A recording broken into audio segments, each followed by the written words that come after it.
Everybody has a podcast.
Hello, hey now.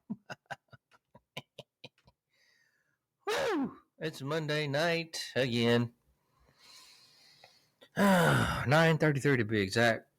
Hope everybody had a great weekend and a great week. Huh? Yeah, we are back, and it looks like we are happening upon the hottest time of the year, folks. I don't think there's no more cool days coming about, but Hey, Wiggy, take out the trash!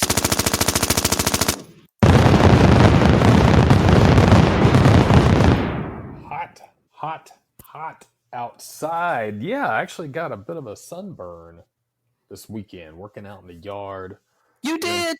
Yeah, a little bit. I actually had one of my nephews look at me. I went down to visit my parents. He was down there too.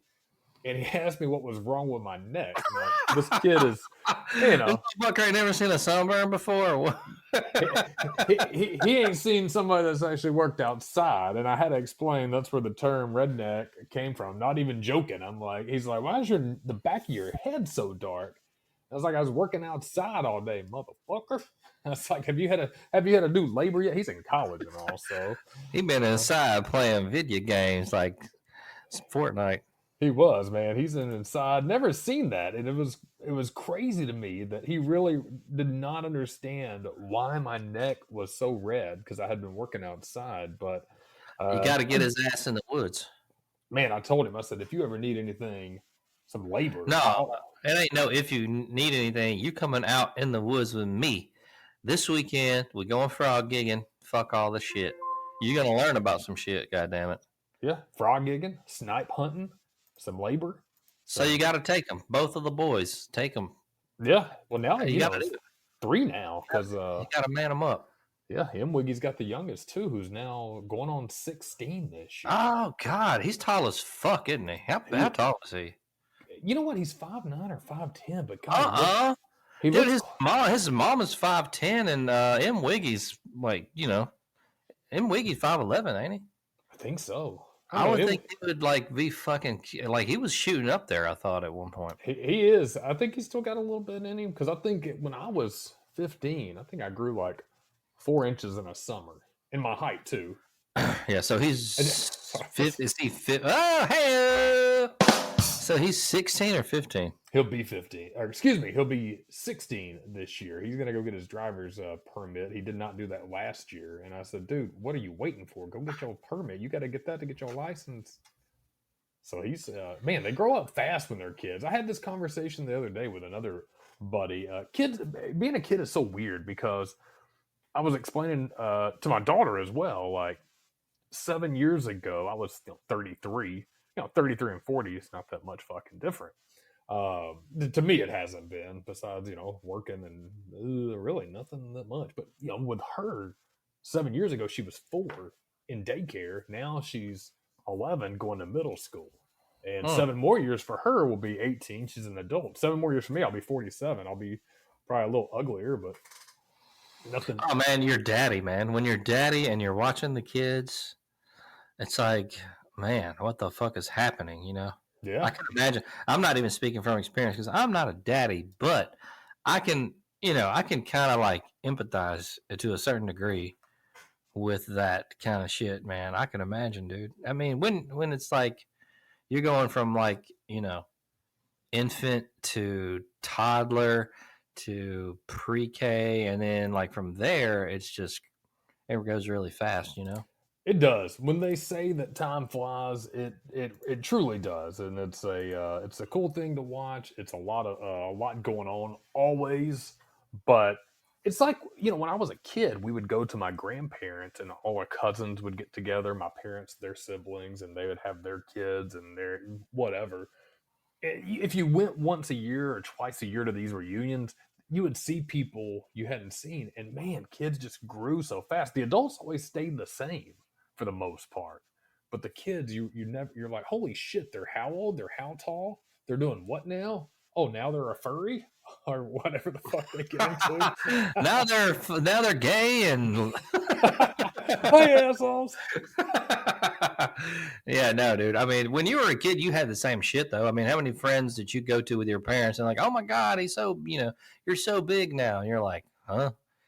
Because you're not paying attention to yourself. But those people have a gap in between when they do see you and your parents, because, it's usually, what I'm talking about is a work relationship or something where it's an intermittent time kind of thing, right? They don't see you for a few months, then they see you again. So, definitely a crazy thing. Yeah, time is mysterious, weird, bizarre.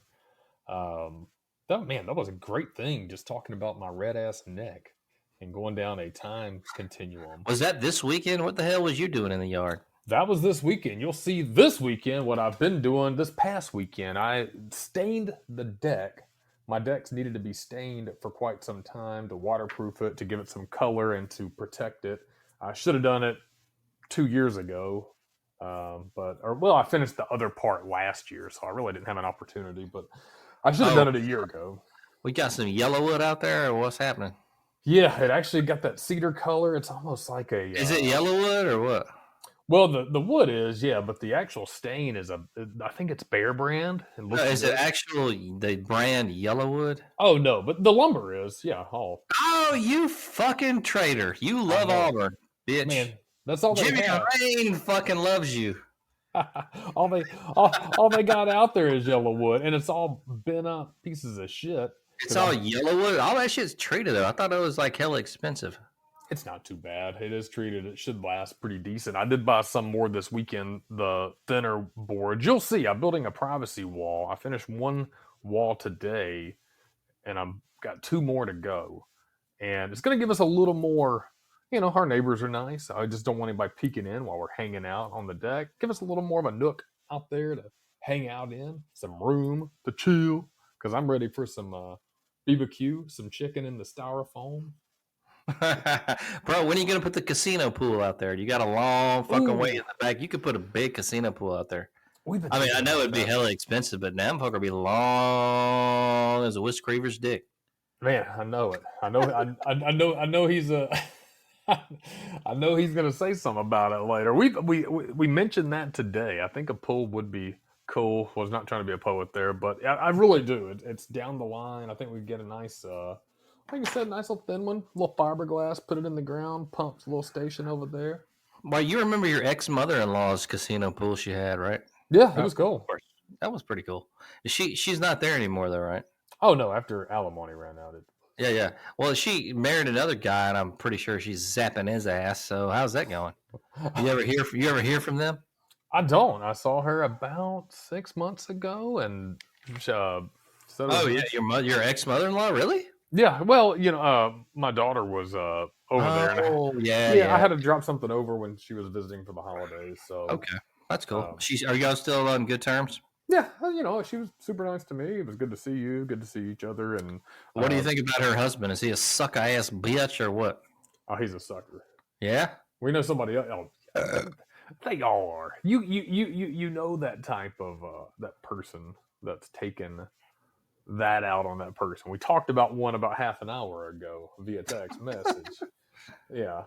I thought so. Looking at pictures and all that kind of shit from seeing her or whatever, because she's a certain type of woman. I'm not going to expound on that, but and probably our listeners know, and it's all right if that's what you want to be. Whatever. I mean, if you got the money to.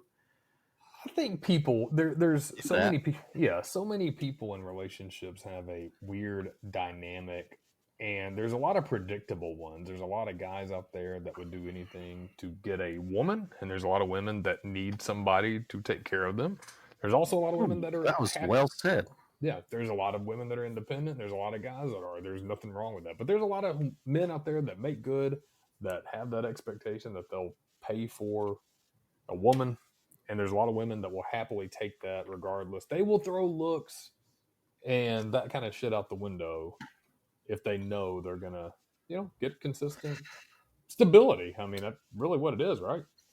Well, he makes pretty good money, right? Yeah. Oh, yeah, he does.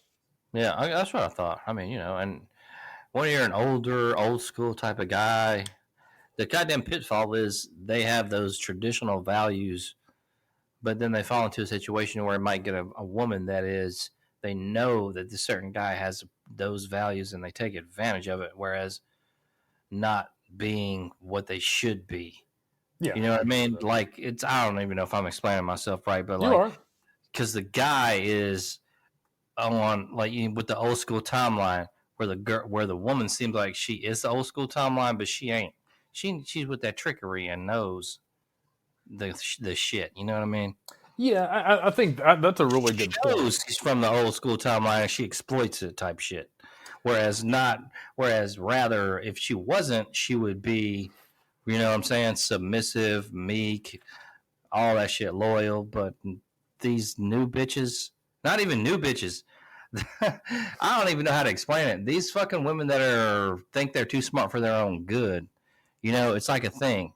And like they're going to exploit it to as much as they can until it backfires on them and they wonder, what the fuck did I do? Well, bitch. You tried to do some shit. You thought you were smarter than the goddamn fucking rule of law, but guess what? The rule of law will hit your ass on the back end with that thing called karma, bitch. And it will come and it will manifest itself in different ways. You just don't know. Yeah, I think you've said it in a very Grant Mills type of way. There was a video of Anthony Mackie, the actor who played Papa Doc in 8 Mile. He was talking about that, how, his wife, he expects her, they have traditional roles in their relationship where he said if he's out there busting his ass, she needs to bring him some, a sandwich or some lemonade while he cuts Ain't nothing grass wrong and with shit. that. Ain't nothing wrong with it. If No. she's at the house doing the shit, then she ain't out busting ass. So do what you do. Like, feminists have got this whole thing fucked up to where they think they got all the advantages. But listen, when it comes to military conscription or getting your bitch ass drafted, are you bitches going to a beach in Normandy? I don't think so, you fucking hoes. So shut the fuck up. You ain't down with getting drafted. Shut up, bitch. Are you down to go to war? Shut up, bitch. Fuck you. No, you're not. You ain't getting drafted. Shut up, bitch. Podbean has deactivated your account. But I mean, it's fucking true, dude. The feminist movement is bullshit. They want all the advantages and none of like what real equality means. Yeah, I mean, you need, like I said, to each their own. However you want to set up your own relationships is fine. That's freedom. But if someone's, it's kind of like NASCAR in a pit crew. Not everybody's going to be the driver and all that. You got to have a driver. You got to have a pit crew. If they're out driving and doing the circles and shit and they need their tire changed, go out there. You're part of the crew. If you're part of the team, you might not have the most glamorous part of the job, but your job's just as important. If your man out there pushing his wheels on cutting that grass, bring him some lemonade. I don't see a problem with that. I mean, you can't just sit back and not do anything and contribute. However you are contributing, if you want that old school mentality, that's fine. If you don't, then don't get into a relationship with someone that does. Yeah, I'm just saying, man, like they preach equality, but they don't want it unless it's beneficial to them. But that's the feminist movement. It's a joke. It's bullshit. Fuck that shit, man. I don't believe in it. I never have. It is what it is because, like I said, if a real draft came through, they ain't going to war.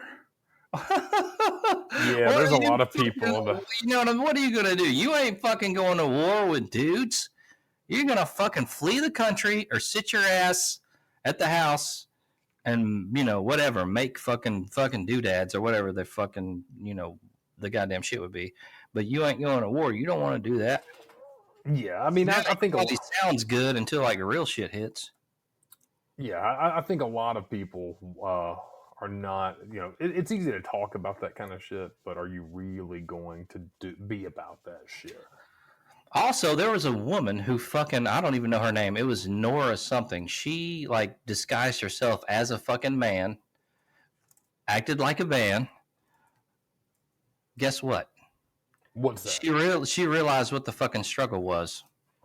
And you know what she did? She killed her fucking self. Whew. I'm trying to remember the fucking. I'm gonna find this bitch before we get done with the show. But she did. So she wanted to see. She thought that men had it easy.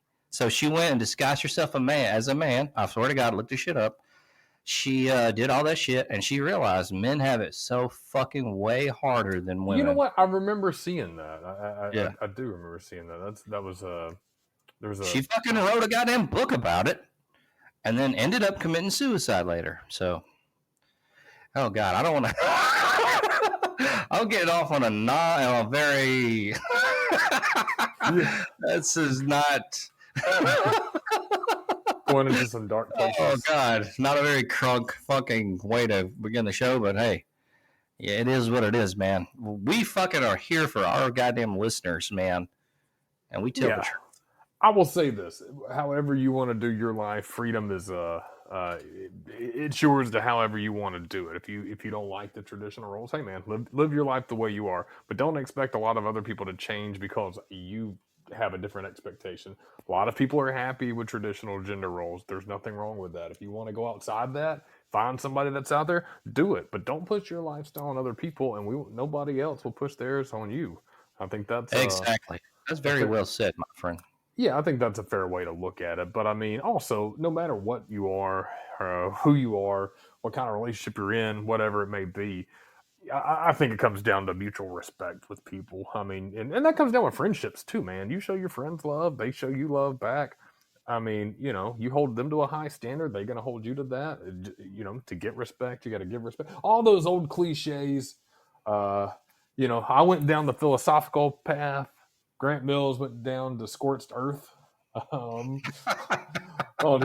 good start to this show. But that being said, was a good weekend. Had a redneck. Got some work on the deck done. Still got more to do. But we've got a good weekend coming up. Going to be a great show tonight, too.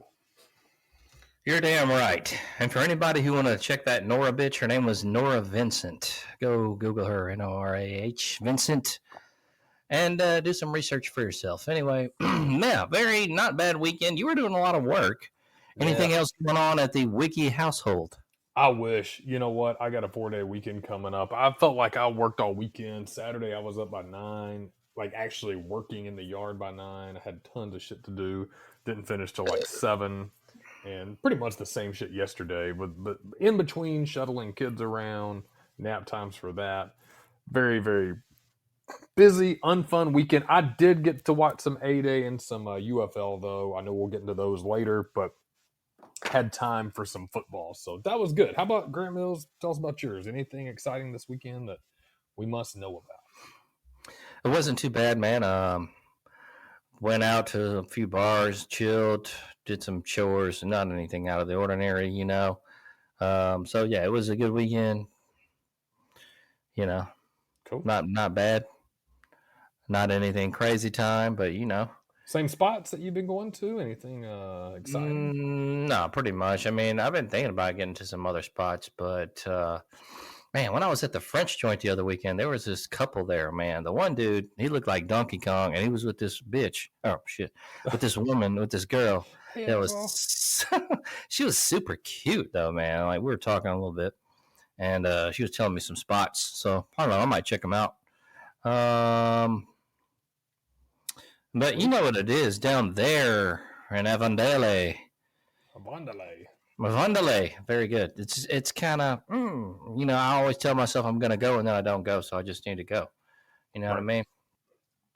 I was going to ask you now, you Darkside of the Ring, have you seen any of them? I've seen previous seasons. I have not seen anything this season. Which ones have you seen? Gosh, Darkside of the Ring. I'd have to go back and look. I saw the one most recently that I watched was the one with Doink the Clown. So that's last season. Oh, okay. Yeah, it is last season. I think they have a lot of those free on YouTube, actually, so you should check them out. Well, the latest one was, what was the latest one? Damn it, I'm trying to remember because I watch them every fucking week. There was one on Buff Bagwell, right? Did you? That was good. Yeah, that was a good one. Was that one of your guys you liked? Yes, I did like Buff Bagwell. He was kind of the WCW version of Shawn Michaels. You think so? I thought he was trying to be kind of the... Shawn Michaels was the fucking dude. Dude, I love He was like the Guns N' Roses of fucking WWF, wasn't he? Yeah, his everything I've read about him, man, that guy partied. He lived his character. I absolutely love and respect that. Love and respect it. I've seen a lot of things about him, and his matches, and just like what his fucking kind of deal was. I know he got saved. Yeah. By the way, I watched a documentary. Remember Ted? I don't even have to ask you this shit. You already know who I'm about to say because I just said half his name. Ted DiBiase. The $1 Million Man. He had that great laugh. He was a 1%er. Really? Did not know that. No. Not really. Okay. Not really. Okay. 1%. No. But as far as the wrestling world goes, he was a 1%er. No. Meaning that's one of the guys that fucking who the goddamn $1 Million Man is. You know what I mean? Ooh, I agree with that. Like he's a fixture, dude. He's up there with Junkyard, Hulk Hogan, King Kong, sure. Bundy, Hulk Hogan. He was one of the big dogs, dude. Yeah, I watched a fucking documentary this weekend on him. The name of it was The Price of Fame. Oh. And you know what, man? I watched this fucking documentary and I thought it was going to go down a way that I wasn't. It went down a way I wasn't expecting. I'll tell you that. It really did. Like, I was like, what the fuck? He's a huge Christian. He is, but didn't he just scam a bunch of people or something? No, I don't know about that. It didn't have it. This isn't really. I don't know what you mean by that because I have no idea. This Wasn't he? I thought he was involved in some mortgage scam or some weird shit. Let me. You know what? Oh. I didn't mean to distract because I've always heard he's a big Christian, right? He got born again, saved. Oh yeah, big time. To be honest, maybe it was his son too, or his son in general. Well, I think he had 3 of them, but it did. This particular documentary didn't say anything about that. It just basically kind of went into he was the fucking man out there fucking doing shit, cheated on his wife. She kind of got over that, and that kind of shit. It kind of went into the whole Christian thing, and I was like, wow, okay, and I didn't think it was going to go this way, but it was pretty good, because he was one of the guys that had one of the rubber dolls, dude. Oh, God, yeah. One of the big rubber dolls of the 80s, man, and I remember that shit being brought around, dude. If you had a big rubber doll in the 80s as a wrestler, you were doing it, man. Junkyard had one. Hulk Hogan had one. King Kong Bundy, Andre the Giant, Rowdy Roddy, all that. All those fuckers had that. So that was kind of the mystique. It was a good documentary, though. He was one of those guys that I absolutely love because he lived his character. We talked about that before with DDP. That's one reason he broke in really well into the business. According to Mick Foley in his book, was because he lived his character. He was exactly that. Now, I don't know if, the $1 Million Man back in the day was, I know they gave him a petty cash account where he carried around the $100 bills and he literally rode around in a limo and he would go pay for people's shit at restaurants to, everybody really believed this motherfucker was this millionaire walking around doing all this crazy shit. And man, that's the good days of wrestling. That's when you can believe it was real. Because if you see him actually living that character, it's like, holy shit, dude. Like, if you're a kid and you see The Undertaker or Paul Bearer, and Paul Bearer doesn't have all that gooey makeup on, Undertaker's not decked out, and he's got his Harley Davidson shit on, and you saw him at a restaurant, you're going to be like, that's The Undertaker? But yeah, I think that was cool about that back in the day. They lived that lifestyle and the business was protected, as they say. Yeah. It was definitely, I was getting into my wrestling bag this fucking past weekend for sure. The last Dark Side of the Ring was Chris Colt. That was definitely a crazy story. Chris Colt. I had never heard of this guy until this actual fucking episode. So he was like a crazy gay wrestler. Oh. Yeah, he fucking Jim Cornette. I love Jim Cornette so fucking much. He is so fucking nerdy about wrestling. I love it. I love it, man. I love a guy that's really into like his fucking thing, man. I can't. I'm like, man, this dude fucking really loves this shit. Like, I respect that. He was on that on the latest episode. Charles Fay Harris. He was in American Professional Wrestling and worked as Chris Colt. So he was this like crazy gay wrestler, right? He was doing all kind of crazy shit. I've never heard of him before. No, I hadn't either. Yeah. He was back in the days. I think he did some NWA shit. He was I think he was the first wrestler that came out to music. and it was Alice Cooper's "Welcome to My Nightmare" as interest music. This is one of the earliest instances of a promo playing theme music for wrestlers. So yeah, that's the latest episode. Go back and you can actually check this one out free on YouTube. Go to YouTube, look it up. You can check it out, and it's not going to cost you anything. So yeah, that fucking show is so cool. Yeah, I love pro wrestling, man. That's one of the. It's Americana, dude. It really is. Well, the Dark Side of the Ring just has so much cool fucking shit, like the background stories, and then they do it good, man. They got interviews with people that are current, if they're alive, and that kind of shit. And so it's a cool deal, man. There's a right way and a wrong way to do that kind of format, and I've seen it done the wrong way. It's boring. You know what I mean?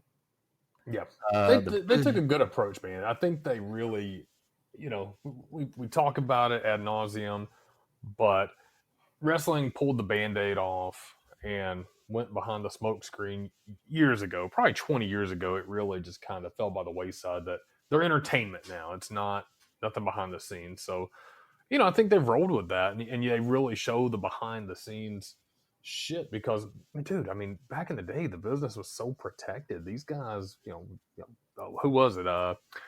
Dave Schultz slapped the shit out of the reporter. What's his face? John Stossel, that bitch ass fool. Yeah, he's trying to talk shit. You think this fake? That's awesome. Yeah, Dave Schultz slapped the fuck out of John. Man, and I liked Stossel for a while, and then after I watched that, I did not like his smug ass anymore. Hell no. I love he got fucking slapped, dude. That's fucking too. Great. That was man, he popped his ass. Did you see the fucking thing on that? Like he was like fucking what? Yeah, that's awesome. He was like, you tell him you fucking hit his ass. yeah, fuck. Then they abandoned his ass after he actually did it. I don't know if they thought he was gonna keep doing it and shit. Man, he kept slapping his ass too. Oh man, we should try that with me. Where is he at, man? He's late. He's probably snuggling with baby and shit. Oh, bitch ass fool.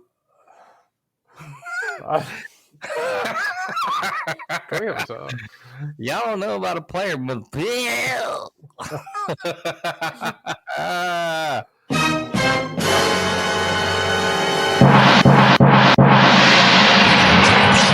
Real trap shit. You motherfuckers didn't know I was on the line. Sorry, Whis. What's up? How was your weekend? I got a part-time job at the Humane Society getting an engagement ring for baby, y'all. All right, well, that's cool. If you feel like you need to do that. I love it so much. All right, go. I'm not gonna try to talk you out of it because that shit don't ever work. Yeah, me and baby Mr. Fucking World, yeah. Oh yeah, yeah. Glad you're here and decided to join the show. Listen, me and baby are fucking cuddling, and I don't know about y'all, but all right.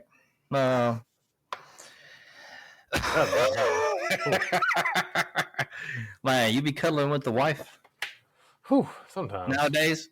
Yeah, that's cool. That's not nothing wrong with it. You got to keep the romance going. How long have you been married now? Has it been... How has it been? This year will be 6 years. 6 years. You're not in the double digits yet. It's all right. So... so far, so good. So far, so good. How long was you married with the last one? Gosh, we didn't even make it 5, so... I beat my record. That's good, man. I'm rooting for you, man. I'm getting better every time, so the next time it'll be easy make 10. So the next time, no more next time. Man, no, don't do it. I was at the bar this weekend, man. This dude fucking he works there. He's cool as fuck. He's chilling and shit. He's like, man, I got a year's fucking sobriety, man. I'm fucking been clean and shit. We're like all high fiving and shit. He's like, I'm gonna celebrate with a drink tonight. Oh man, he was playing. I was like, no, don't do it. Oh, God. Don't do it, homie.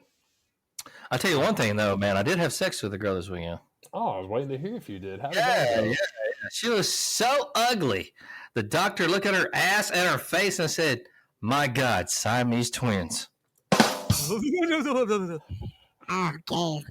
You gotta do better for yourself. Whis didn't like that shit.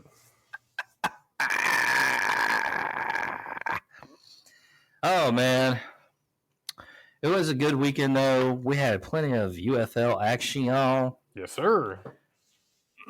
Some good games, some good shit. Man. Did this seem like a long weekend to you? In some ways, I think I kind of worked through it, but it felt like I had ample time to get my shit done. How about you? Did it feel like a pretty good weekend? It felt good. It was a little long, though. Sometimes I have those weekends that for some reason they seem long. Yeah. Shit, I need a long weekend. This weekend's a 4-day one for me. I'm excited. Oh, did you take off? I took off Friday and Monday. Friday and Monday. What are you trying to do? Man, trying to chill. Oh, you just took off randomly? Y'all ain't doing anything? No, man. So we're my better half is actually going to Florida Friday and Saturday. Oh! Yeah. Her What's she doing out there? best friend's birthday. So Best friend's birthday. Okay. The big 4-0 for her best friend. So she's visiting her for a weekend. So and then that way, What part of Florida are they going to? 38, I think, somewhere in Rosemary. Okay. Fancy stuff. Man, so she's going Friday? Yeah, Friday. She's coming back I think Sunday. Sunday. Man.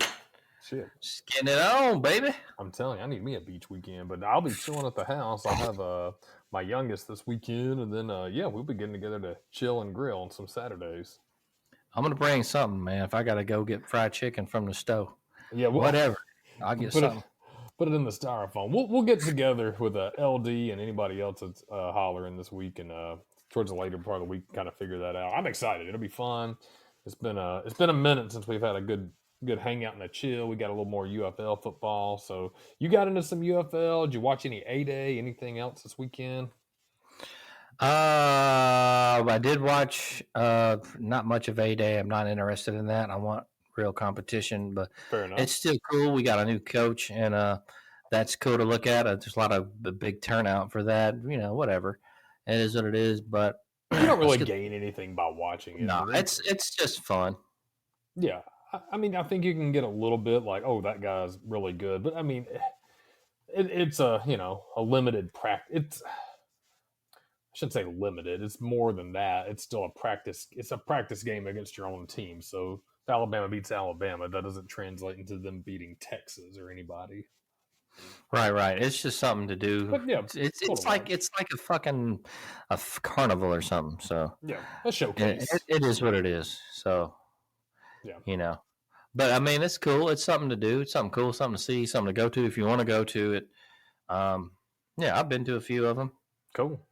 So I know you have too. Yeah. So yeah. Tis what it is, man. Had a good weekend. Everybody had a good weekend. Weekend, and yeah. Let's go ahead and go to the phones.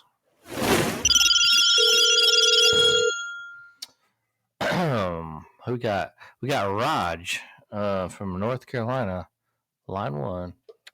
Hey, motherfuckers, this is Raj. What are you doing? It's been a while. I want to ask you.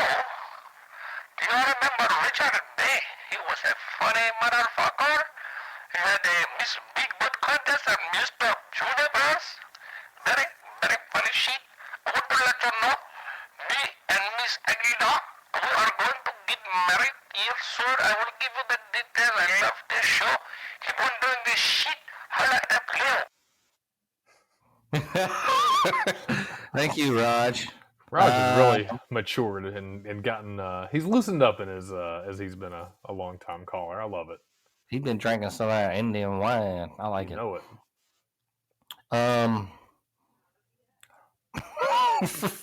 Raj, yeah. So Richard Bay. Do you remember Richard Bay? I'm ashamed I do not. So Richard Bay, he had a show, the Richard Bay Show, this was a precursor to Jerry Springer as you know it. Okay, Richard Bay.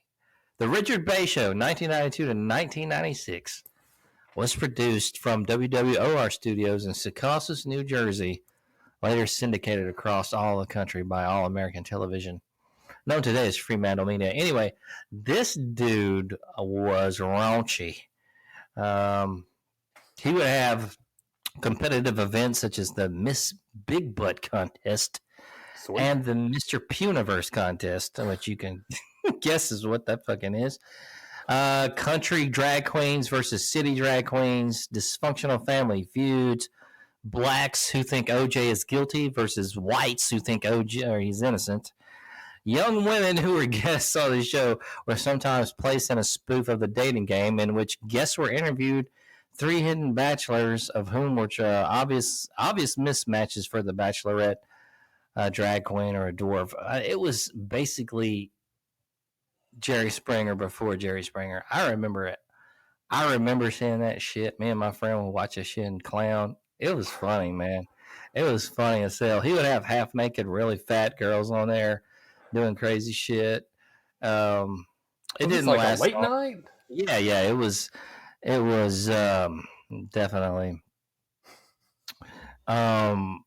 He was funny as fuck, dude. He was Jerry Springer before Jerry Springer. You know, like nobody knows Richard Bay, but he was like the real fucking. He was before him, and just a part of Americana that I think deserves a little bit of recognition. But you can check his website out, richardbay.org. Well, maybe not. Please try again. 500 errors server. But you know, you can look him up on whatever the fuck. He's just gonna come up as being a trashy motherfucker. Definitely straight comedy there. I don't know if you can pull him up on the YouTube, but that was some good shit. Do you remember Nightstand with Dick Dietrich? It was the actor. I cannot remember his name, but it was I think it came on UPN in our area, but it was it was a spoof of those kind of shows. Originally, let's see, aired from 1995 to 1997. Timothy Stack was the host. Dick Dietrich. It was like a Jerry Springer, a Richard Bay show, a tabloid talk show, basically. But it was all like a spoof. But it sold it pretty well. You would think it's like completely the real thing. You would have to look it up. I think you've probably seen it before.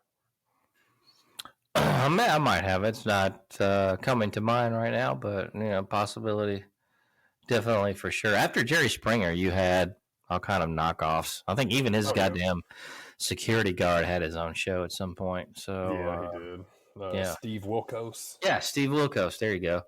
Yeah. Met him. Did you really? Yeah, he's a big old boy, right? He's a big old dude, and he was super, super, super friendly.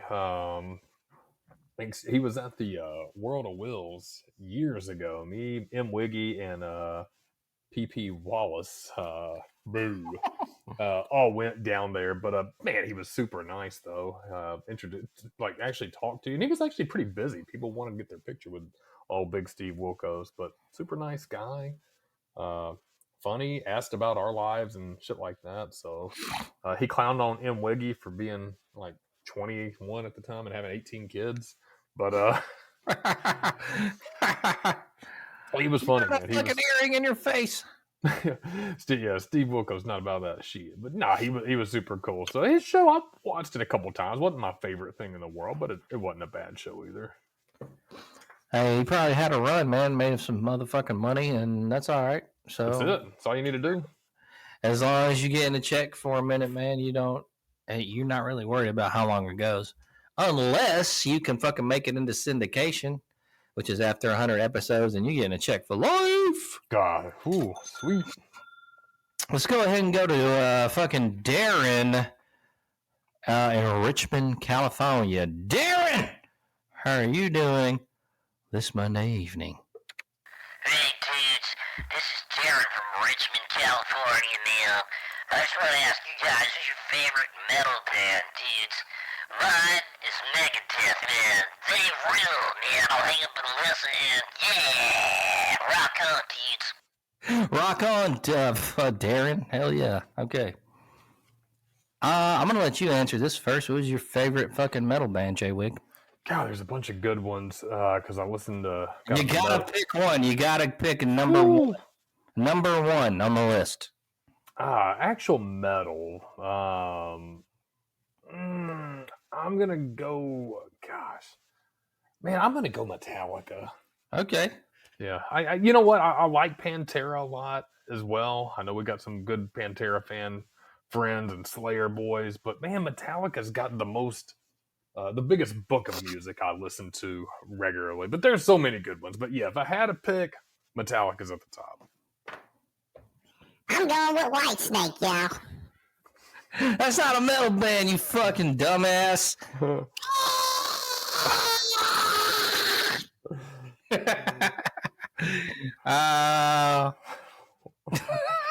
didn't have a talk yet.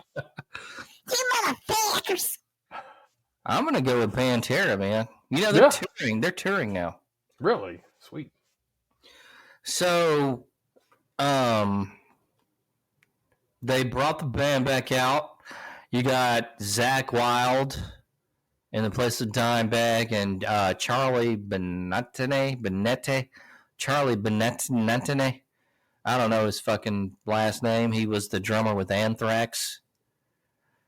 You know what? And Rex Brown, of course, which he was an original band. The only original bandmates was Rex Brown and Philip Anselmo. Wow.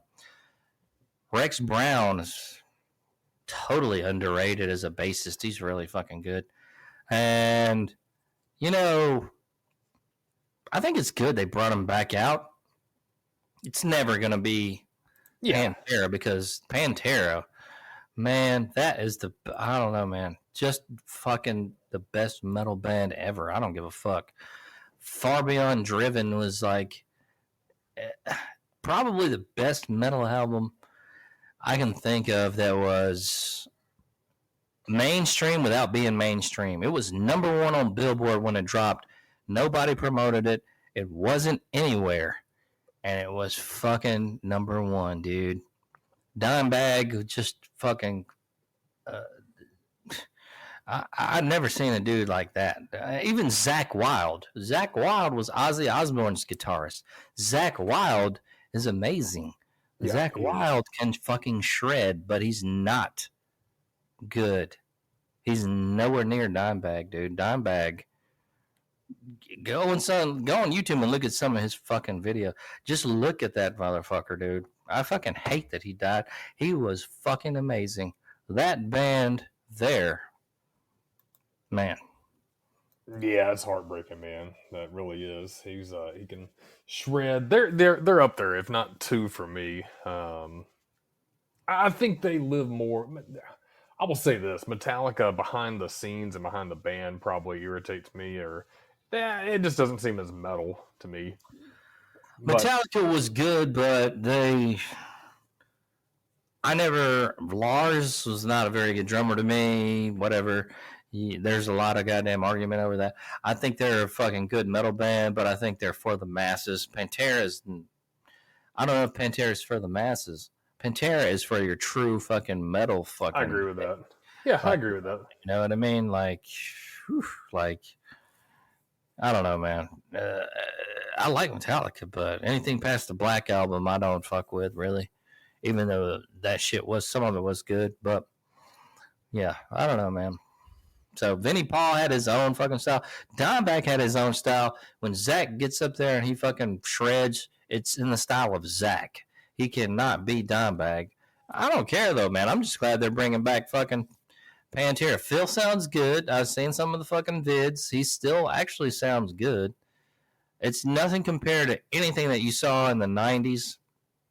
Dude, some of our friends, man, went to those fucking 90s shows. Shit. And was actually in the fucking thick of all that. I'm jealous, man, that I wasn't fucking into that back in those days. They went to like the real shit. They saw Pantera in their prime and kind of fucking did all that, man. And my God, what a fucking magical time that must have been.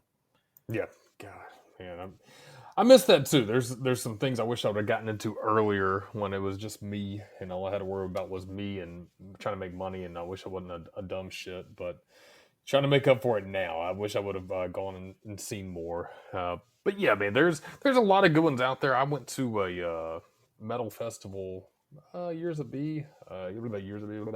What was it? It was Carolina Rebellion. It was mostly newer metal bands, but there were some good ones we got to see. So cool stuff. Wouldn't mind going to another one. No, I mean, I don't know about any of the new shit, but the 90s is hard to beat, man. There's just in every fucking thing. That's when culture peaked, American culture. Yeah, and there's constant shit's trying to go back then, and it's not what it is. But yeah, dude, legendary, man, legendary. So that was a time, man. I always wish I could play the guitar. I can play the drums. I can't play the guitar for shit. Hands are too small. Maybe that's not it, but there's just so much involved in it, man. When you see a motherfucker that can like really fucking shred and do all that shit, man, it's just kind of like, oh my God, that's fucking crazy. Because you understand that shit is not easy. With doing that shit on the guitar, like really fucking doing that shit. God damn, dude, that shit is fucking crazy time. There's no way. I've tried. I've got a guitar. I've tried to pick out a couple of songs, and if you don't start early, it's really hard to pick up almost on anything. Learning a foreign language, the guitar, obviously, probably most instruments. If you don't start young and really have a passion about it, I'm not saying you can't get older and do things because I really hate that stereotype. But man, you know how it is. Just with you don't have those. You've got so much going on in your life when you're an adult, and the stress and mortgages and shit like that. It takes somebody special to play that good, but just to even play well, man, you have to put some time into it. So I think that'd be a cool talent to have. I wish I had it. Oh yeah, I mean that's with anything. If you look at Tiger Woods, he was fucking 2 years old on Johnny Carson.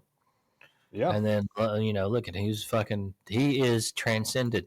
Tiger Woods is a fucking. I don't even know if I have the words to describe Tiger Woods. I really don't. He was everything. I mean, he's bringing people. He brought people into the game that would never come into the game. That is transcendent. That is above what you're not just a golf player. You are something different. Yeah. You are fucking legendary. He got into that crazy wreck, and then he still won a Masters, right?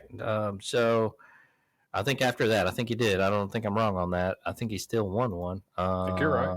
Yeah. So the motherfucking he was just you have to get started early, man. With that shit, usually it's how it goes. Or if you're usually starting early, and you might have a fucking talent, but you're always you're doing it when you're really young, Yeah, you can. I've seen people in jiu-jitsu do really well older if you have some type of background, if you wrestled in high school or you had at least some grappling background, because you're kind of in the ballpark with that. And I think that's, from the musical standpoint, I actually took band. Yeah, I know I was a nerd. 1 year, I got stuck in it. I didn't mean to take it. That's all they had available because I registered late. And it was boring, man. I played the trumpet, and that part sucked. But the cool thing is I actually learned to read music. And so for a couple of years after that, up until probably after high school, now I couldn't do it. I've lost it. I wish I would have stayed with it. But man, I could read music decently well enough that when I went to my grandparents' house, they had a piano and they had a music book. I could actually learn the notes because their piano actually had the notes marked on it. But I could actually read, a book and look at the notes and read it a bit and actually play piano. So I wish I would have stuck with a little bit of music just to have some type of talent. But if you're kind of in that ballpark young, if you're athletic when you're young, sometimes it will translate into another sport well. I don't know what I'm saying, but you got to get into that shit young. And most of the time, it'll at least follow you to a degree as you get older. Starting when you're just cold older, man, that's such a tough ask. Yeah, no, it usually is, unless you have some kind of special fucking talent, like Susan Boyle or some her old ass. Shit like that. Some kind of anomaly, but I'm not saying it's not possible. It's just not the norm. Right. No, I agree with you. Yeah, it's tough. I've been drinking on them peanut butter porters tonight, man. Full fucked. How are they? Man, 10% each one. Ooh. I know you get a 4-pack as an 8-pack, right? Because the regular beer is probably 5, and this is 10. So they taste good. They taste like Have you had that? The peanut butter beer porter? Peanut butter. Does peanut it butter have porter? I haven't. Does it? It tastes like peanut butter a little bit. There's a slight taste of peanut butter on the back end. I'm not gonna say it's fucking off the hazy or anything, but shit, I get down a little peanut butter. You can definitely tell that like they tried to brew it in there. I don't know, but they're strong as fuck, man. Before you know it, man, you're like, so, let's go ahead and go to Harriet out there in T-Town. Oh my god. Hey, boss, how y'all doing? What up, Harriet? How you doing? I'm good. I just wanted to say I'm so proud of our Bama boys in basketball, 10 to 5-4. You know what's up. And I wanted to ask y'all what y'all think about Don Staley talking about she accepts trans women. That's some bullshit old dumbass shit. I want to see what y'all think about it. And roll tide. Roll Tide, Roll Tide. Fucking Nate Oates, man, he's doing it. He's not going anywhere. We already seen Mark Pope got the job at Kentucky. We'll see how he does. I'm really happy Nate Oates is staying at Bama. I think it's going to be just good things from here on out, and hopefully they can keep on upgrading things out there as far as the basketball program goes. But I will say I did see that Dawn Staley was asked the question about transgender women and would she accept that. She said yes. Here's my fucking take on that. I don't think that I'm not sure that she believes her own answer. I think she was just put in an awkward position and said yes just because of whatever status quo. Wrong answer. Not right. They're men. Are you fucking stupid? Trans fucking, they're men, right? Okay. You understand the science of science, bone density and strength and all that shit. Let's not be stupid, okay? You're fucking man. You're stronger than a woman. That's period. That's just what it is. It's what it is. She was wrong for saying that. I think it was stupid and whatever, man. I have sympathy on her because I think she was just trying to fucking bow to the fucking bullshit of like, yeah, I agree with you. Stupid fucking shit that's going on in the country now. Let's fucking really be real, okay? And it's stupid. No trans shit. If you're going to do that shit, put that in a different whole goddamn league. Not with the women. You're robbing women of their fucking shit. Do you understand that? Are people stupid? That's a man in there competing with women. Do you know that? Do you understand that? You goddamn stupid fucks. You know that that's not right. You know that women are getting robbed of their fucking shit, right? Riley Gaines said it. Are you stupid? What's going on? Yeah, I think you're right. I think I didn't see that. I heard about it a little bit. But I think when people are put in that position, you get these dumb fuck questions or you put on the spot and you have a career to protect really what it is. And the powers that be, lean left on this kind of shit. You're going to say the politically correct bullshit that you think people want to hear because you don't want to take a risk of a bunch of immature crybabies and get fired, things like that. Yeah, they're afraid they're going to get canceled, and fuck that, man. It's dumb. It's stupid. There are two genders. Yep. Period. I don't give a fuck. We don't do that woke shit here. It's not. That's stupid. That's not the truth. Like I said, live how you want. I'm all about freedom. I had a good internet argument with somebody this weekend. They were talking about a Stallions game. This will tie back in. But they were pissed because they said somebody got to the Stallions game during the national anthem. And during the national anthem, these people continued to walk down to their seats and they didn't stop and hold their hand over their heart and all of that. And I know the national anthem thing was a big deal to some people, not as big to others. Listen, I stand. I think people should But I think freedom dictates that you shouldn't have to stand, or you shouldn't be forced to do anything within reason. So you shouldn't tell somebody you have to stop and stand and recite this because it's about freedom. That's the exact opposite of fucking freedom, is making somebody do something. Now, that being said, live your life the way you want to live. If you want to live your life as a man and you're a woman, dude, do it. Don't tell other people to do it. But you also have to acknowledge there are biological discrepancies, especially when it comes to sports. They do not translate well. Was it Serena Williams that talked about that? She would go get her ass handed to her by most. Like the 200th fucking male in the goddamn. Yeah. She knows it's a different game. It's a different game, and it just is what it is. You could take the strongest woman in the world, the most athletic, put them in at outside linebacker, train them for 3 years, however long you want, put them in the league. They would get trucked. They're going to get trucked. I mean, it is what it is. It's nothing disrespectful or mean. People don't play that shit. And if you want to play that shit, you're going to get busted on some of that shit one day. And then it's going to be a root. And then, see, my issue is, then at what point are you going to start watering down sports or tightening up rules or making all this shit so it's just a diluted version of what was once a good game? Exactly. Yeah, I don't want to do that shit. I mean, let sports be sports. Yep. For sure. But it's a very minute section of the population that's trying to push this shit, and for some reason, they get fucking play. But it's a scam. Who the fuck believes this? You have people that the only reason it seems valid is you have a certain amount of the population that knows it's bullshit, but still placates to the fucking idiots because they don't want to hurt their feelings. Yeah, it's just the loudest voice. It's when you're arguing or you see these people on like a plane that get loud and obnoxious, people just don't want to deal with it. And there's a time, though, when you push somebody too far, and I'm beginning to think this country is getting pushed a little too far by these, by this kind of, show of bullshit.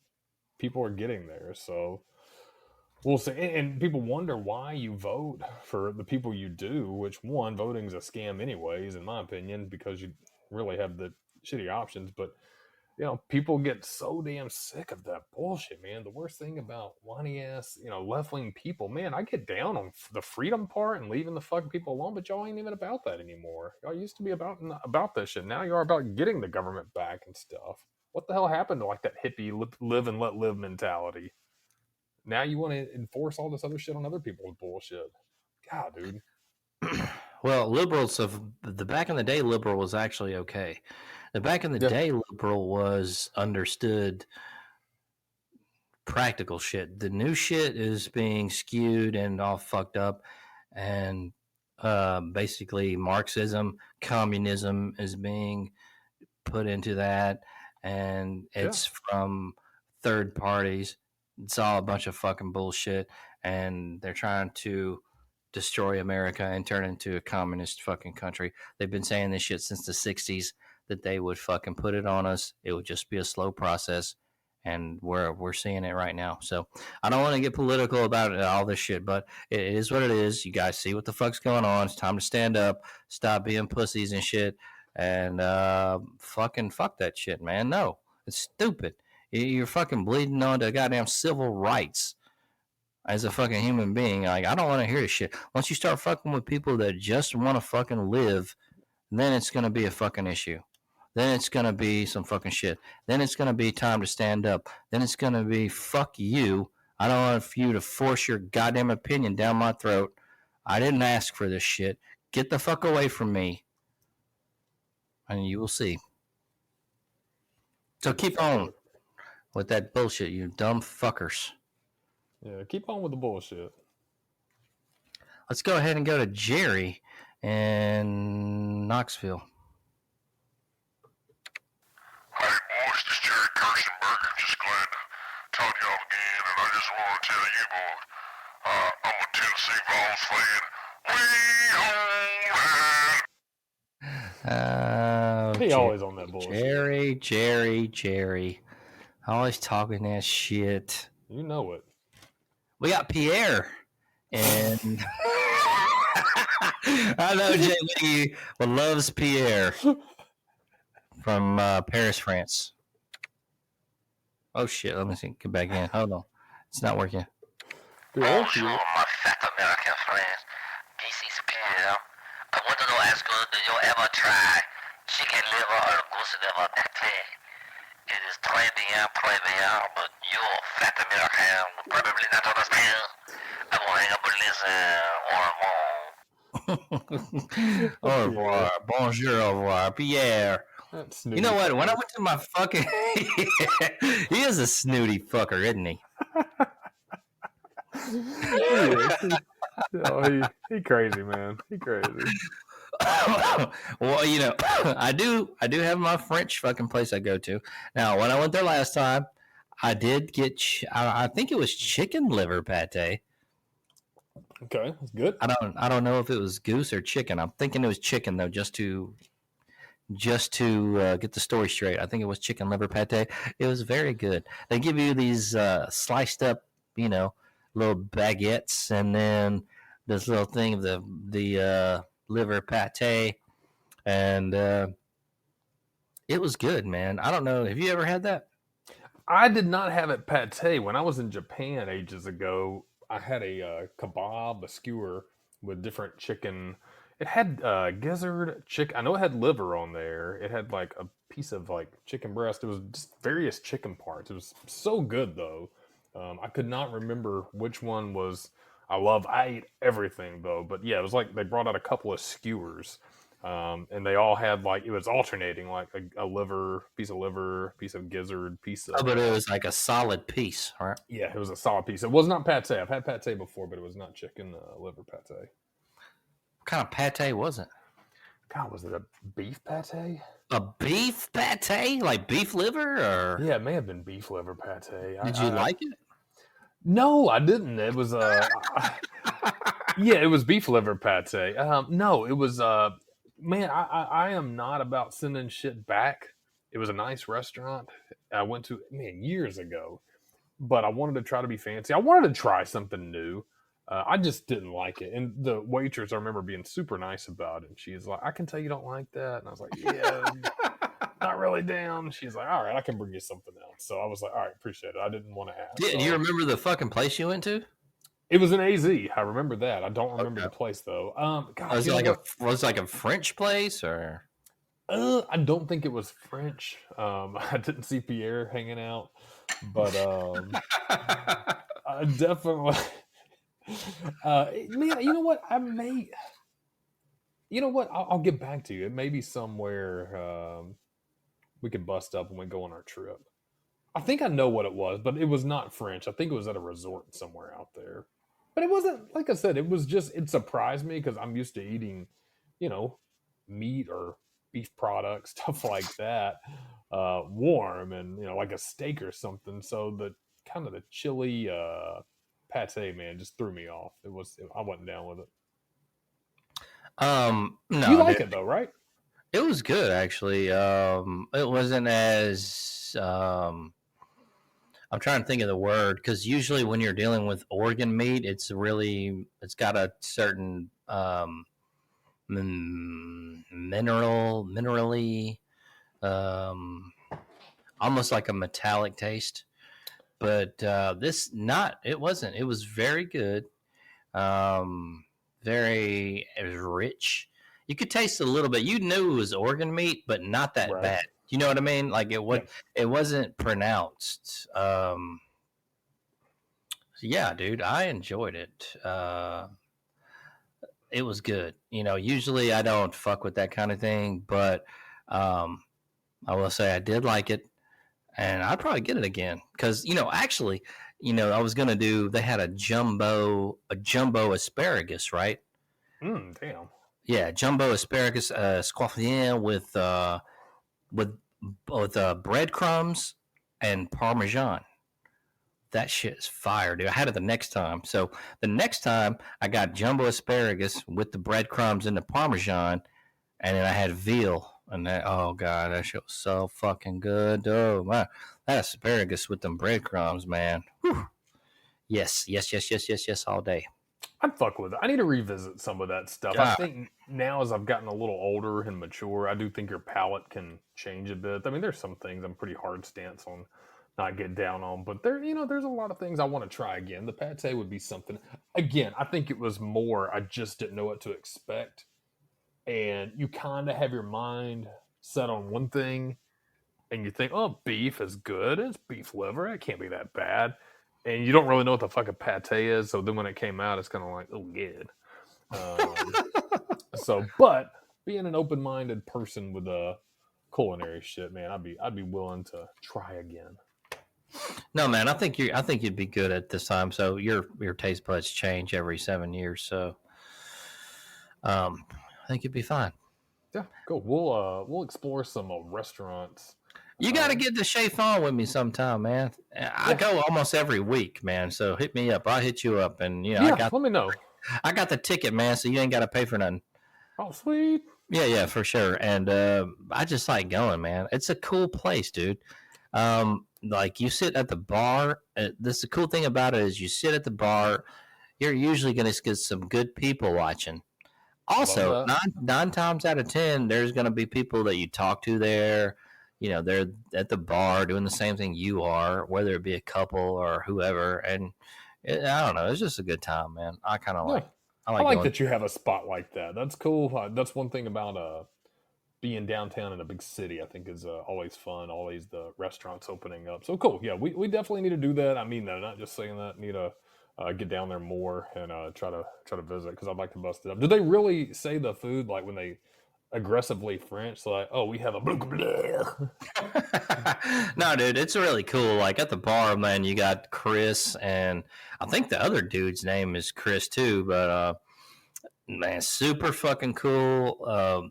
If he'll like explain like all the shit that's going on, soup of the day. There's a daily special too, but there's usually certain shit that I pick from. I would always usually get the steak, but now they got different shit that rotates, and there's other shit on the menu too that's really good, such as the trout, the veal, but I think that might be a rotating item, and I can't think of anything else right now. The schnitzel may be on there that used to be rotating, but it's not. But there's gonna be something there that you like, you know what I mean? So you're not gonna fucking go away and be pissed off. Especially if I'm there, I'll be like, look, man, I know if all else fails, man, just get the steak. You'll be good. You know, try it out, man. Did you ever work in a restaurant back in the day? I have. It's not for me, but I'm not fine dining, but okay. I think to the extent of like Charlie's or something like that. Gotcha. Just kind of mid dining, I guess you would say. Well, yeah, I think so. I think back in the day, probably even a little more decent crust on Charlie's back in the day for sure. Yeah, I think if you get into fine dining, you really have to have something that separates yourself from every other fucking server in there, and it's not a commonality. It's something that takes. It's going to take some goddamn effort on your part. I've seen that, and I've seen the motherfuckers that really separate themselves from the others in fine dining, not just in general. In fine dining, I've seen motherfuckers like. You know what I mean? And it's not a commonality. Like I haven't seen it recently, but there is that. And that's kind of like also across the board in any kind of fucking career that you have those motherfuckers that separate themselves from the normal shit, right? And then the shit that's just, the norm. Yeah, a lot of those guys can do pretty well financially. Can do very well, but they also fucking understand the goddamn amount of effort you put into it, right. And what is different that you offer, because it's different, and how you fucking take care of your guest. So yeah, I've always pitched that. I thought that'd be a fun night to have with some of the boys going to a nice restaurant, even if you want to go to a steak restaurant that's a little nicer, a Fleming's. Something like that. That's one of my favorites. And I think it's always impressive because their waiters usually have been there for quite some time. And you can tell, man, they put effort into knowing the menu, knowing their shit. And, if you lasted that and made it into a career, Godspeed. I actually think it'd be cool to see the behind the scenes of the restaurant stuff. I worked in a restaurant one night, and that was it for me. So it's a fucking hard fucking go, man. It's like it a hard is. business to. I definitely couldn't do it. No, I have no shame. I that's why I'm always, I'm not a great person, but I'm respectful to anybody in any service industry because one, I deal with a lot of people as well that are shitheads, but at the same time, I respect people that have to constantly deal with a variety of personalities, especially in food, man. Picky ass motherfucking people. Oh yeah, because it can get kind of fucking fucked up when it comes to that. So yeah, I agree. Well, let's go ahead and get into a little bit of.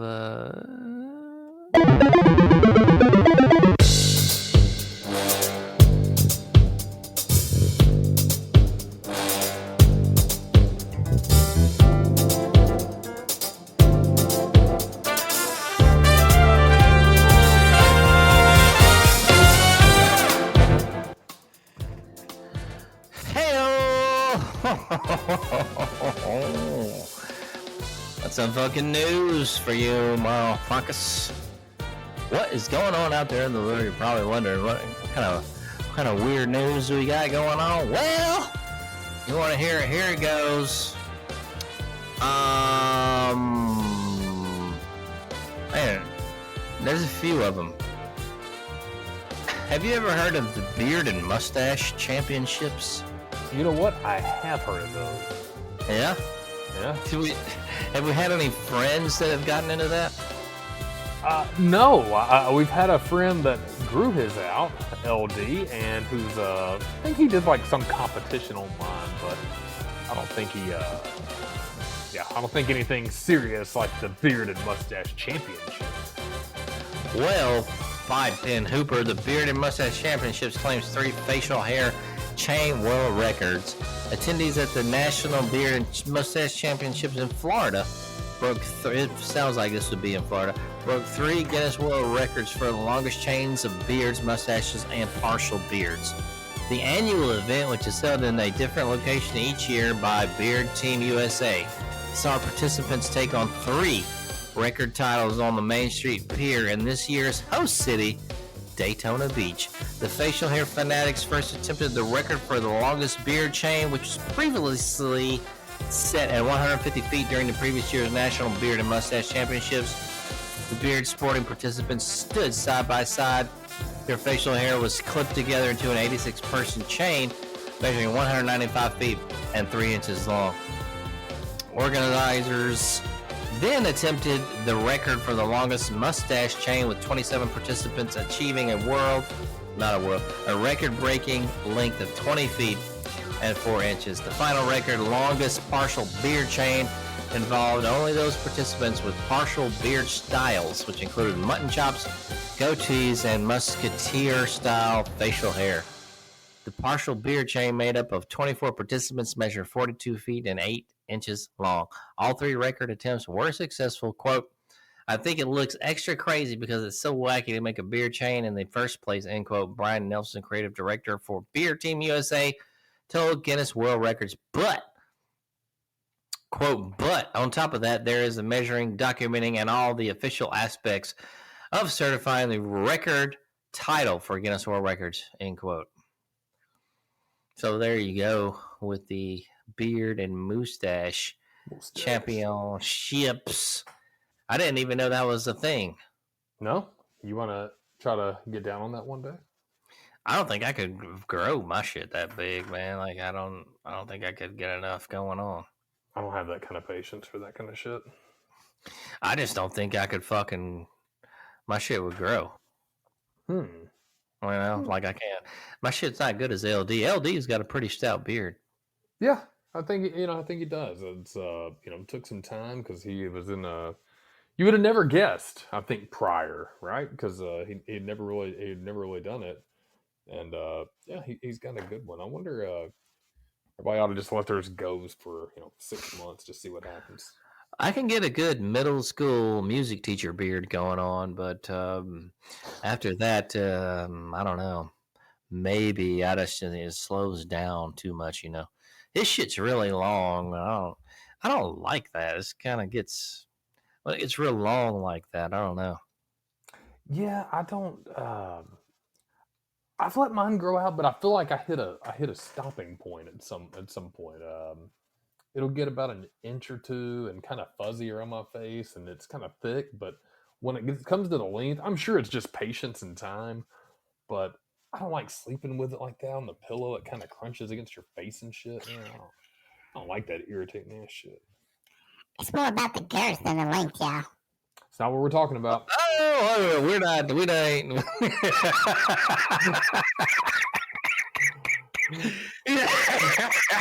He said that's not what we're talking. Oh yeah. I think you're confused. It's always on his bullshit. Oh, that's funny. Yeah. Not.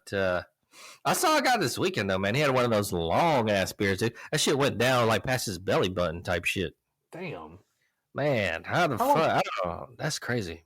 Yeah, how long do you think that takes to get a beard like that? Man, that's got to be like 3 years, 4 years. You think? God bless. Got to be.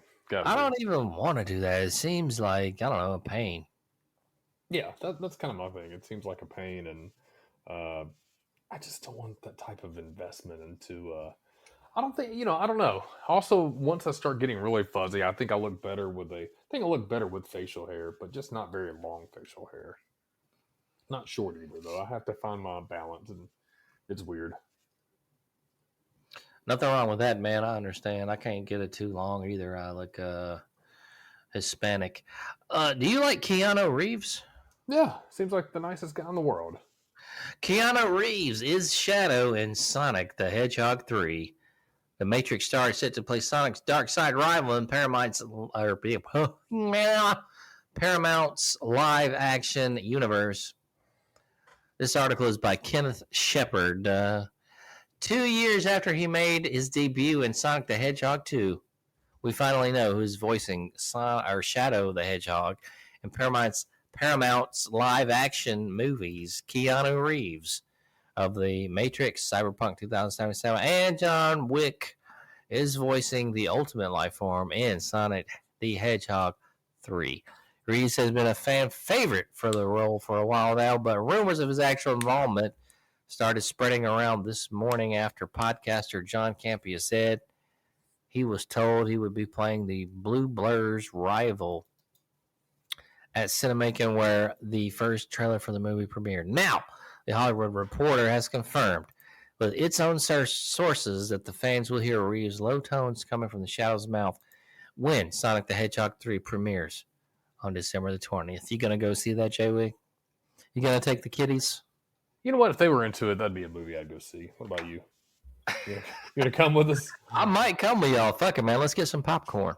Shit, let's do it. I'll buy it all. Fuck it, man. I'll get extra butter. Hell yeah. Shadow first debuted in the live-action movies during Sonic the Hedgehog 2's post-credit scene, in which he awakened from cryostasis. Based on the description from the Cinemakin trailer, Jim Carrey's Dr. Robotnik will play a part in retrieving him from his prison, much like he did in Sonic Adventure 2, the game Shadow debuted in. Given that the movie will also feature Maria Robotnik, a young girl who plays a key part in Shadow's past, it seems like much of the Sonic the Hedgehog 3 will be based on the 2001 Dreamcast game, though certain aspects of the character, including his motorcycles, which began in his 2005 self-titled game, will also be a part of the film. Before Sonic the Hedgehog 3 premieres in December, Paramount Plus is launching a series based on Knuckles, which will take place between both movies. This is part of a greater effort to make the Sonic movies into a universe much like the Marvel Cinematic Universe. Hopefully they won't oversaturate the market with too many goddamn series like the superhero franchise. We will see. Okay, so he's going to get a big check, basically, for that, is what I'm reading into. Sonic was cool, but I didn't really ever go crazy No, back in the day. Nah, it was wasn't my favorite game. Yeah, there's so many games out there at that time that when Sonic came out, man, I don't know. There wasn't something that stood out like a Mario. When Mario come out, there was nothing. It was like Nintendo was it, man. You got fucking Mario, y'all roll with this. You know what I mean? Right. There wasn't a lot of options. Yeah, Sonic seemed really. I played it. I remember my cousins had it. It just seemed limited to me. I mean, it was cool. He went fast. He did a couple of circles, got some rings, but I mean, I don't know. It just seemed one-dimensional. I don't know how to say that any better than that. It just seemed very kind of like, is that it? All right. Yeah, Sonic was cool. Yeah, I Fast didn't hate it. paced, kind of a cool game, but it wasn't groundbreaking. Kind of like Mario, you know. Right. Exactly. Mario was a groundbreaking game, you know. Yeah, I agree with that. Yeah, we're running a little late tonight, folks. You good, Jay Wig? I'm good. You good? All right, cool. Yeah, I'm good. You know, I'm good. Jeez. It's all good. I just don't want to fuck nobody else up, but we got a pretty good show going tonight. So, I'm trying to see. We got a couple of stories here, and I'm gonna fucking kind of round out the news. Have you been doing a lot of AI shit? You know what? I have actually, mostly for. I've done it for some image creation, but I've done it for writing letters. I've actually had to write some to an insurance company that wrongly billed a charge, and then I called them to correct it, and they didn't. They actually doubled the charge for some reason. They have an idiot fucking up. So to dispute it, I used Chat GPT to write up the letter. I gave it the information. Man, it wrote up a badass letter, printed that shit out, and still waiting for the results. But how about yourself? I don't know. I've definitely experimented with Chat GPT and stuff, but I was looking at this story. First AI generated romance film looks like shit. Of course, anything right now in its infancy is kind of going to be, it's not going to be without glitches, but I think it's an interesting story. Next Stop Paris, I believe is the name of the AI powered love story from TV maker TCL. They come out with shit products, by the way. Phones, TVs. Don't ever buy that shit. This story is by Zach Zween. But TV maker TCL interestingly announced its first original short film, Next Stop Paris is the name of it, and it was actually made using AI generational tools. They didn't need to tell us that, however, because the shitty, awful trailer makes it very clear that most of the imagery in the film is the hallucination of AI generation. So, back on April 12th, which was 3 days ago, TCL premiered the first trailer for Next Stop Paris, its debut original production. TCL calls it a, quote, short romance movie that will be available later this summer on TCL TV Plus, a free streaming service launched in August 2023. According to a press release from TCL, the film was made using a global production team of animators, VFX experts, and AI engineers. The script for the short was not created using AI, apparently, but instead was written by TCL's Chief Content Officer and Chief Creative Officer. That might explain how the writing is almost worse than diarrhea. The trailer for Next Stop Paris is embarrassingly bad. Now, you can look at this on YouTube if you want to see it. Next Stop Paris trailer. I can't imagine looking at this thing and going, quote, yeah, upload that to YouTube and keep spending money on it, end quote.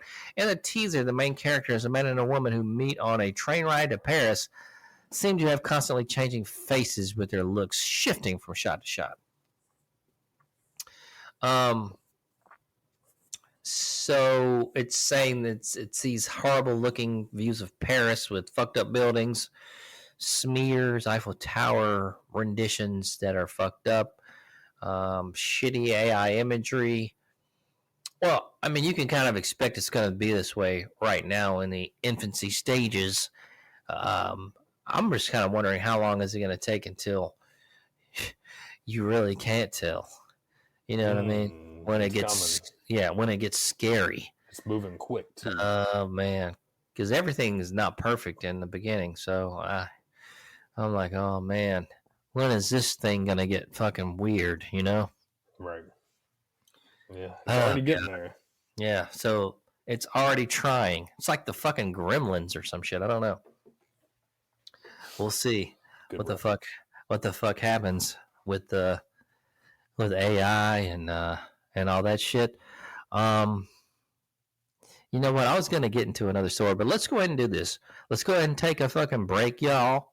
We're gonna get some drinks. We're gonna get some refreshments. We're gonna use the bathroom, and we're gonna be back here in a moment with a vintage game review, maybe another call, UFL picks, and maybe some shit. Sweet. Yeah, see you in a minute. You're fired.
We're back after a short break. You drinking on anything tonight, Jay Wigan, or are you still alcohol free?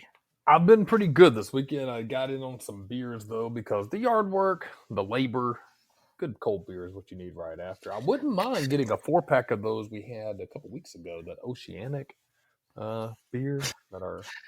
Man, you love that stuff. Where do you get that at? Where was that at? Birmingham District. I mean, where can you buy it? Can you buy it at the store? I don't know if you can. I think you have to go down there and get it. Is that a high gravity beer? No, it was only like 4%, 4.5%. Oh, shit. 4%. Were you drinking those that night, or you had something else? They're good. They were good. I had some of those, and I had the lager. Okay, the lager. The lager. Because, like, I don't know, it was good, but it was like, I don't know if I could drink that all night. It's just kind of floral, fruity. Too fruity. Fruity. Maybe floral. I don't know if I'm using the right word, but it's too, something was like, you know what I mean? Like, it was good, but I can't be drinking like 5 of them. I need a variation. I need some hardcore lager. You know what I mean? Something that's going to bring like a fucking good down home beer taste. I can respect that. Not that fancy shit, because that's what that was, kind of a fancy Oceanic, floral kind of beer. I'm not hating. It's good, but I mean, that's not really me. But I like it. It wasn't bad. I liked it. I might grab so I wouldn't mind grabbing a mix and just kind of break it. It's hard for me to drink a ton of beer all day, though. I'll be getting gassy and stuff. So may need to figure it out. We'll talk this week, kind of put our have a little bit of a itinerary or an idea of how to get our food going down, and then how we gonna break the beers out and the drinks and stuff. If I start drinking at 11, I'll be done by 6. What the fuck time are you getting shit going? Man, I'll be here all day, anytime you want. Come on, okay. Just chill, watch some ball. I'm down, man. I'm down. Yeah, just hang out and chill all day, and we'll just do the Whis voice all day. Okay. People will find us intolerable. Oh, we can have a dig.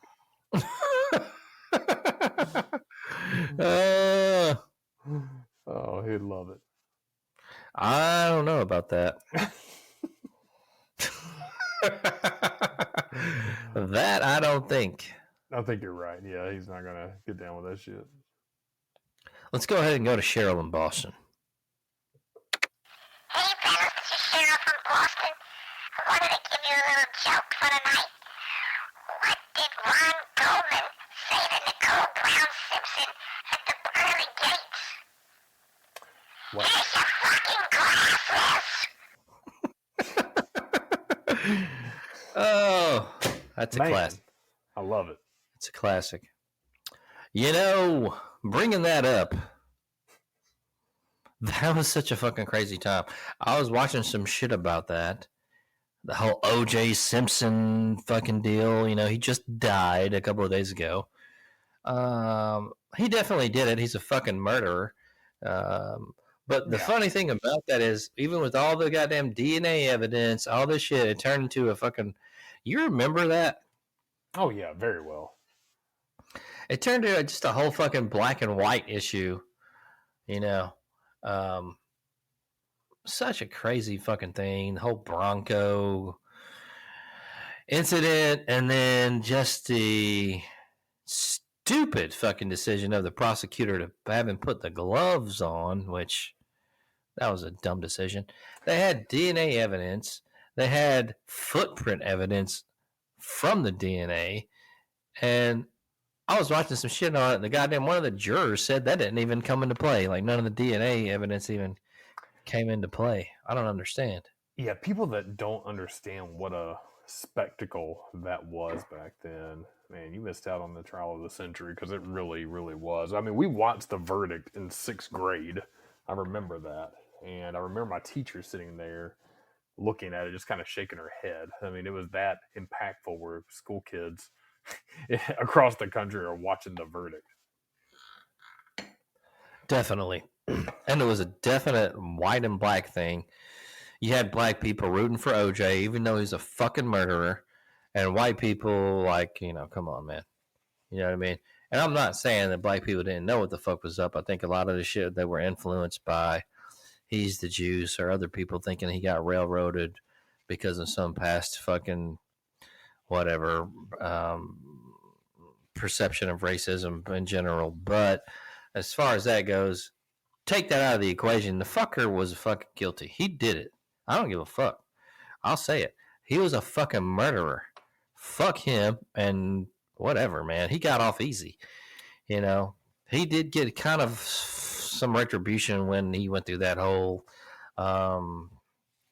what was it? He went to get his fucking Heisman back or whatever that shit was, and he did 9 years. But still, he did that shit. Who the fuck don't know he didn't do that shit? You black motherfuckers know he did that shit too. White people know he did that shit too. Yellow people know he did that shit too. Look at the fucking evidence, man. It's just fucking. It was a political thing. Yeah, it was. I mean, he did it, and he also, I get it. Fight against racism. This was not the one to hang your hat on. He did it. Not at all.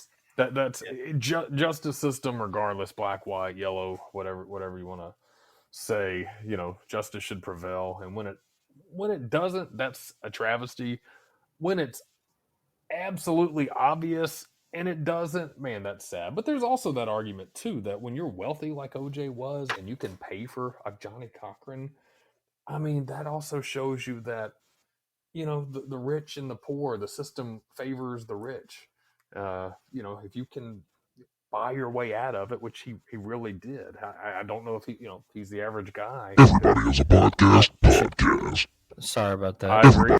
Oh God, having technical difficulties. Apologies. Go ahead. Yeah, we had an alien doing an advertisement. Yeah, fucking production. Klaus. Yeah, I mean, there was Klaus. God damn it.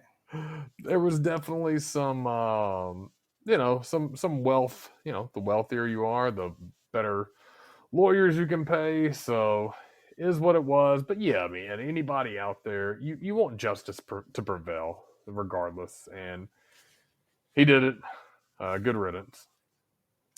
No, he definitely did it. No, fuck him. It is what it is. Like, take all that, the black and white shit out of it. It is what it is. There were several factors. He was, he was the juice back then. He had movies. He did commercials. People loved him, kind of shit. But it's one of those things. You know what I mean? There's a lot of shit to that fucking trial too. Oh yeah. Robert Kardashian, right? He wasn't even his fucking real lawyer. The reason he was on the team was because he saw pictures of him carrying out a fucking Louis or some bag full of the goddamn supposedly evidence, right? So if he's their lawyer, he can't be called to testify as a witness, right? He hadn't done any law work from 10 to 12 years before that case. So that's why he was a fucking supposed lawyer. Anyway, I'm not going to get to delve into anything for real, but I'm just saying, what the fucking deal is. He's in hell, and it is what it is. But just a tragic fucking deal, man. You know what I mean? Oh, yeah. So, but a goddamn spectacle at the same time, because you had the Bronco fucking deal where everybody thought he was going to kill himself. Then they had the whole trial where I think the real thing was he didn't have an all-white jury. They switched that up. And then also there were fears of another Rodney King type of fucking deal, right? If he was found guilty, riots and all kind of shit. So a lot of shit played into that. So what a fucking time in American history. What a fucking time that was. Crazy shit. The 90s. I don't think anybody can beat the fucking 90s, Oh, there's no way. Absolutely not. I don't think so. Shit. But the juice is dead. So, yeah. That was, I guess that was weekend news. But I want to say one other thing before I move on to the vintage video game review of the night. Norm Macdonald is so fucking legendary with that whole OJ shit. Because he fucking went in on OJ, dog. Every fucking weekend review, dude. He's fucking like killing OJ on the jokes, dude. He's fucking going in on him. The fucking bitch ass dude that was like over NBC, over that, like was OJ's friend or something, told him to stop. Norm didn't stop, dude. He got fired from weekend. Fucking, I love that about him. He kept doing fucking OJ shit because he knew he was a guilty murderer. And then he went on the fucking ESPYs, and you can look this fucking clip up. Total fucking legend.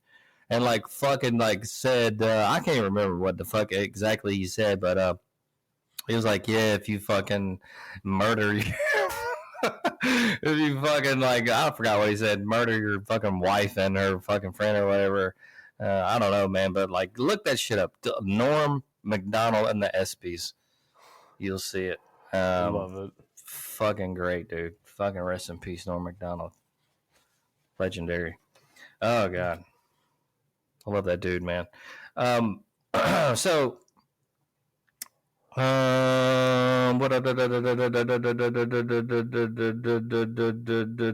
vintage video game review that is coming up right now.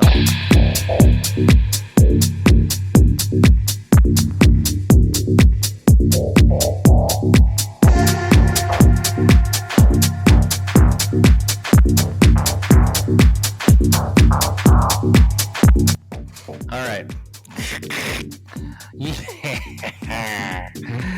Jurassic Park. So I went on the fucking Nintendo Switch this weekend. I was looking around for games to review for you guys. They had a compilation of one, and I picked the game Jurassic Park, the one on the Sega Genesis. You know what I'm saying? Jurassic Park, the 1993 video game developed by Blue Sky Software and published by Sega for the Sega Genesis. It was released as part of a tie-in merchandise to the 1993 film of the same name. This game includes elements from the Michael Crichton's 1990 novel Jurassic Park, on which the film is based. In 1994, the financial success of the film and its merchandise, Sega released a sequel video game, Jurassic Park Rampage Edition, which I might review that, but that's not what we're talking about right now. So I went into the Switch. The Switch has the online shit where you can download a bunch of stuff, right? So I downloaded this Jurassic Park compilation that had all the games on it. You can pay, a bunch of different ones. So I went into the Sega Genesis version. It looked like the best one, It's basically a standard side-scrolling action video game, like your, usual kind of Sega Genesis shit. Basically, you got to reach the end of each level using items placed at fixed locations, but then you have uncommon variations sometimes within the action game, giving players the option of using two characters that played independently to one another. The game is playable as either paleontologist Dr. Alan Grant or a velociraptor. Dr. Grant is the default character and can be switched to the Raptor using the player option on the game's main menu. The game has 3 selectable difficulties: medium, hard, and easy. I'm always on hard, yeah. No! Each player is given 3 lives, which when one is lost, the player restarts at the beginning of the level. The game over will reset the game entirely, although passwords are displayed in between each level, allowing the player to continue from a specific level rather than the beginning. A password option is displayed in the game's main menu. I'm not going to get too crazy on this. This is an Acclaim Entertainment and Activision game. They had the rights to produce this via Sega Genesis. It's all right. It's your typical side scroller. You be shooting shit, fucking up dinosaurs and whatnot. It ain't anything special. It's kind of like when you were a kid and you go rent a game. You know what I mean? What are you expecting? Some shit. That's what but it wasn't bad. Not a bad game. I could see, your typical 13-year-old. It ain't bad. You can still do what you do and have fun, especially when the backbone of this game was a major fucking movie that came out that everybody was like fucking, I don't know the Crazy word. about it. It was everywhere. Yeah, you're right. Marketing was wild with this movie. It was literally in your face everywhere you went. Yeah, so that's definitely the truth. Everybody wanted to see that shit. When you went and saw it, it was like a fucking big fucking deal, right? I remember going and seeing it. I saw it in the theater, and it was definitely a big deal. This motherfucker sold 250,000 copies in the first week, so that's fucking great. Record 13.8 million. And so the Genesis version, I played it because I got the fucking collection via the Switch. I'm going to give you a rating right now on it. 2.5, maybe a 2. I'm kind of like just right there. Nothing special, but not bad. You know what I mean? If you are a Jurassic Park fan and get into all that shit, go check it out. Play it. Not a bad. There's also, they have with this Switch collection, they have the Sega Genesis. They got the NES game, the Super Nintendo game, and there's some other stuff in there that you can check out. So I would definitely recommend hollering at that if you are a super nerd. Good damn. Good review. Yeah, why not? Go ahead and get into it. My dog, my dog, my dog, and I know what we do every day. The NFL draft. Ooh. That is coming up. I want to, I'm about to tell you, 25th through the 27th. And so that fucking next Monday on the 29th will be Baller or Buster we'll have for you guys. After that. And yeah, the 3rd annual Baller or Buster. So get ready for that, everyone. Can't wait. That will be some good shit. UFL. What was happening with that shit, Jay Wig? It's a good weekend, man. Birmingham looked unstoppable. They played a great game. Defense was lights out. Watched a little bit of the Battle Hawks. They didn't come through. Bro, we need to hit up a game. They got another one this weekend, but I know we're going to be hanging out, so I don't know. Yeah, I wish I would have planned better because I would have done that, but there are a couple other dates, but we can definitely get down and watch it. What time are they playing? Are they playing at 11 Saturday? I have no idea. If they are, I mean, we can chill early and watch the game because I've been enjoying it. I think this year I've actually watched it more on TV and really getting into it. I think, what time do they play in Birmingham? What are we in now? We're going to be in week 4, all right. They're playing at 6, so 6 Central. So we'll definitely watch that on Fox. Bust up the TV and for 420. Yeah. Okay. So yeah, they are facing the Defenders. They're still undefeated. That's good, man. I don't think there's any other undefeated put teams in the league. I might be wrong, but had a great stop at the end. Yeah, this Saturday you got 3 games. I don't know why they put 2, Birmingham, DC, and Michigan and San Antonio at 7 o'clock.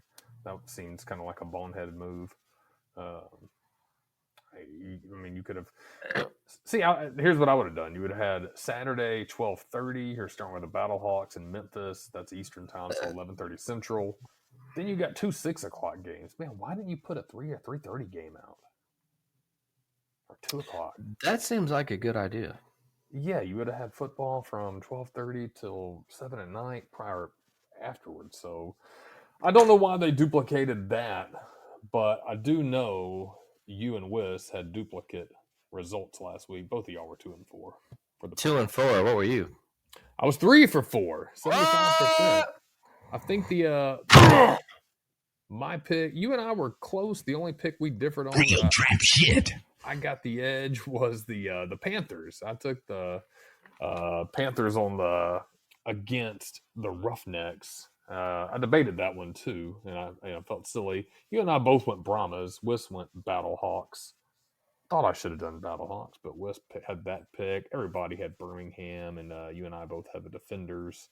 Whis had the losing Renegades. So good week. UFL's been fun. We'll bust it out. If you even want to come over early enough to maybe lunchtime or break that out, I'll probably have the Battlehawks and the Showboats get down on Saturday, 4/20. That's a Grant Mills holiday.